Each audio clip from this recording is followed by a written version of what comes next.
mahali pale. Kama vile tuko tayari hapa, unajua tunangoja siku yake. Hivyo ndivyo walikokuwa wakingoja. Sisi hatuongelei, mimi sitaki kudanganya, tunaongelea mti pale nje. Tunaongelea wewe.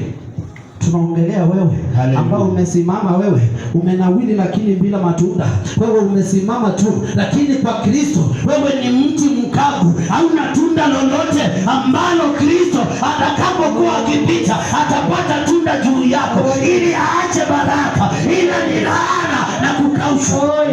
Naweza ukajiuliza, Yesu amepita kwenye mti, ameona njaa na ni Mungu, lakini uhakika alikuwa anajua ule mti hauna nini.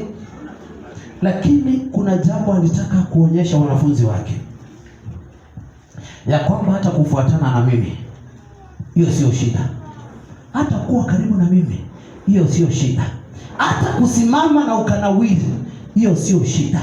Lakini je, uko na matunda gani katika kazi yako?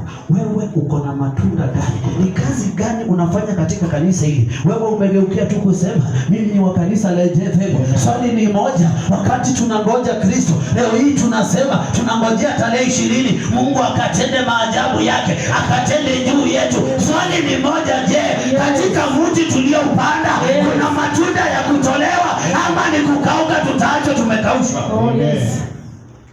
Bwana asifiwe. Amen.